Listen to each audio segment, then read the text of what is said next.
Metal Jesus here, and I'm back again with Kinsey. Hello. Hello.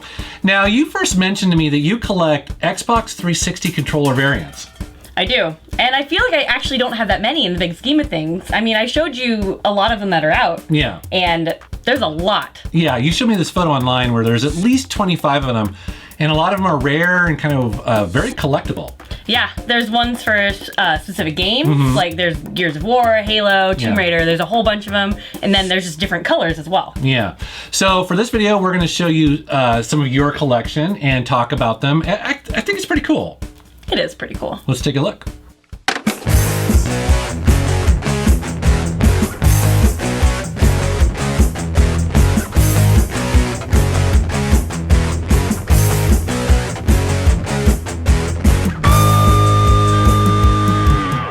I think we should talk about the history of the Xbox controller because I think it's pretty fascinating. And we're going to start off with, now this is for the original Xbox. And this is called the Duke. The Duke. Why is it called the Duke? I don't know, it just sounds like poop. Oh, it's Deuce. That's a different thing. Well, the Duke works too, but you know, I actually really like this controller. I do too. I just remember going to LAN parties when I only had this one, and then the S-Type came out, and I was like, well, I don't want that one. It's too small. Okay, what's really interesting though is that this is designed for what I feel like a big guy like me, because I've got these big hands, you know? You don't have big hands. Like, why did you like this one? I just really liked it. All the buttons were like right in the right spot. I didn't have to like scrunch up my hands at all, so I liked it. That's true, actually, that this controller is very different than the PlayStation controller, which a lot of people were used to and thought was sort of like the best controller of all time. This one puts them off-center a little bit, the thumbsticks. Offset joysticks, like, blew my mind. Yeah. And now I love it. That's cool. And then so this did not go very well in Japan, so they released in other areas, and so they released the S controller here. This is the Halo edition right here, which I think is really cool. It is cool. And I actually like this controller quite a bit. I mean, I would not necessarily say it's better than the Duke, but I like it. It's awesome. And even the Xbox One Xbox One. Dang it, Xbox One. You know, that's the problem. I know. Microsoft, you fucked it up. I already bought an Xbox One. I know. So true. Original Xbox even had controller variants, just not as many. Yeah, this is the first one I ever had. When I went and bought my first Xbox, it just happened to be the Halo edition, which I thought was pretty cool. But when it came to the 360 though, they stuck with it quite a bit. So this is the original Xbox 360. This is the one I got with mine way back in the day. They stuck with the thumbsticks kind of off center a little bit. And then they also the jewel style buttons here, which I also like. But they made it wireless, which was awesome. So let's jump into some of the variants here, and we're going to start with kind of the simple ones, right? All right. So the pink and the blue. Yes. And of course, everyone knows about the black one because that was the second one to come out. That was the Elite, or with the Elite. Yes, yes, yeah. Because originally most Xboxes were white, if I remember right. Yeah. And the Elite came out, and it was a big deal. Yeah. It was amazing. But I remember I was working at Game Crazy at the time, and it popped up in our system that we could pre-order a pink and a blue controller. And I got really excited. Apparently this collecting variant started a while ago, and I didn't even realize it. I don't even know how you worked at Game Crazy and like had a paycheck when you went home. I mean... I bought almost every game that came out. I'm sure. Yeah. I'm sure. But, so I had these two, and I actually have had the pink one for years. Yeah. This is the original one I pre-ordered, and I don't know if you can see it, but I destroyed thumbsticks by playing Katamari. You know, such a noble reason for a controller to die is by playing Katamari. I love that game too. So yeah, that's amazing. Is that the one? Well, in Katamari you have to like switch back and forth to make it like zoom, right? Or like to switch sides of the ball. Okay. Or no, you're right. You click them in to go to the, you know, something like that. Something I forget. Like that. Well, I'm trying to figure out how you destroy the controller playing Katamari. I did, and kids, don't play video games with fake nails. They'll destroy your things. That's so funny. Just like gripping it. Somehow I destroyed it. Yeah. Very cool. And we also have this awesome monochrome one. And this was one of the first ones to have the different D-pad. Yeah, so a lot of people complain about the D-pad, and I honestly, I've never really understood that because I don't really play a lot of fighting games, but I know that that's a big deal for fighting games, right? Yeah. And so this is an adjustable D-pad where you spin it and you can either make it so where your finger rolls on it or it's very sort of directional, right? But the weird thing about this controller is that the buttons no longer have colors, which I think is really interesting. It looks really cool, but when you try to play a game that has button prompts like The Wolf Among Us or The Walking Dead or any of those, they use the color, and I think it would mess me up. Yeah, because honestly, I remember B as red. And, and what Y is yellow, and then X is blue? Don't look at this one. I'm like, what is it? Oh, it's blue. Yeah. And A is green. But you know what? I mean, I don't know why I don't remember that. I probably should. That's so funny. Well, yeah, and so this is actually the one I use all the time. I really like that one. This one's amazing. I like this one a lot. Yeah.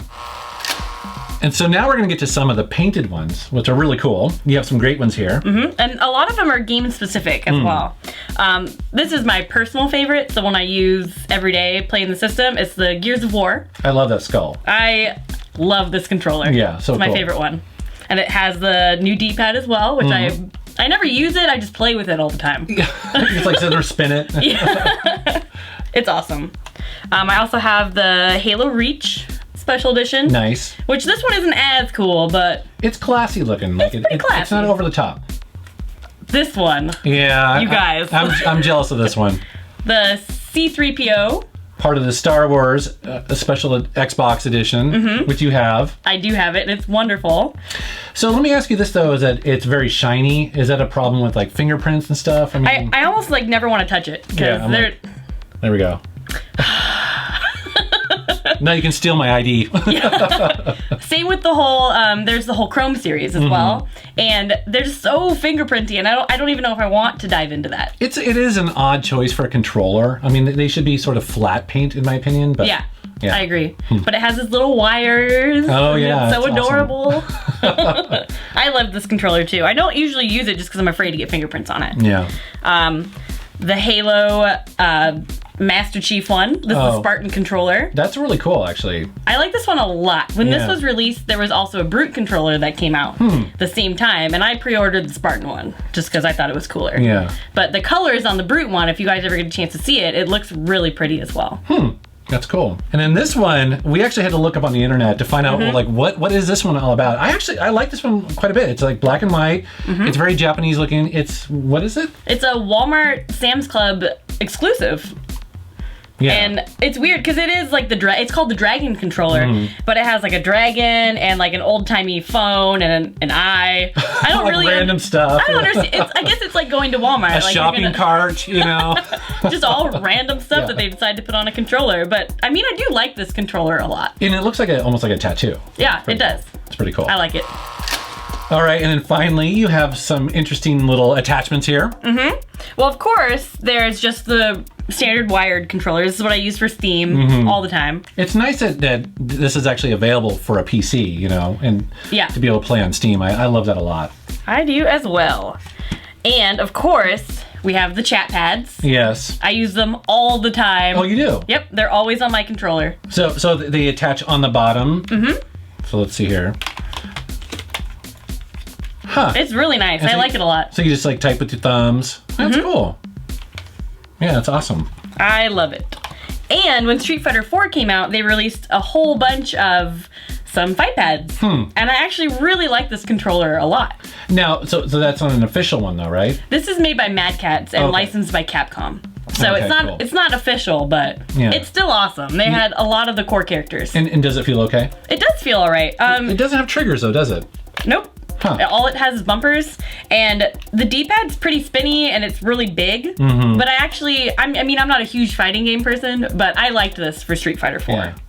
You know, one thing I've noticed too is that there's a bunch of companies and sites out there that will make custom, like they'll customize your controller. Like they'll either sell you one or you can send them your own and make it. So I've actually been tempted to kind of do that, do a Star Wars one or maybe a Metal Jesus one. Would be pretty cool. That would be really awesome. Yeah. I've seen some awesome case mods for 360 controllers, so definitely worth looking into. Yeah, definitely.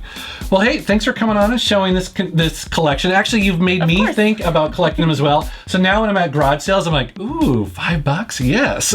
Yeah, there's a lot that I still really, really want. Well, the Xbox Live, the orange one, is kind of like a holy grail. I really want that one. That's right. Or the launch team. And how much is that one? It's like 100? Last time I looked at that, it was hundreds. Oh, like really? three to five. Wow. So it's really awesome. Somewhere out there at a garage sale, I feel I'll just run into it. That's what I'm praying for. Someday. It's out there. Yes. Well, cool. Thanks for coming on and showing us. Of course, anytime. Yes. Thanks for watching our channel. Let us know if you collect controller variants, either for the Xbox 360 or some other console as well. Thanks for watching and take care. Thanks. If you like this video and any of the others that you've seen on my channel, go ahead and subscribe. I put a new video out every week. All right. Thanks for watching.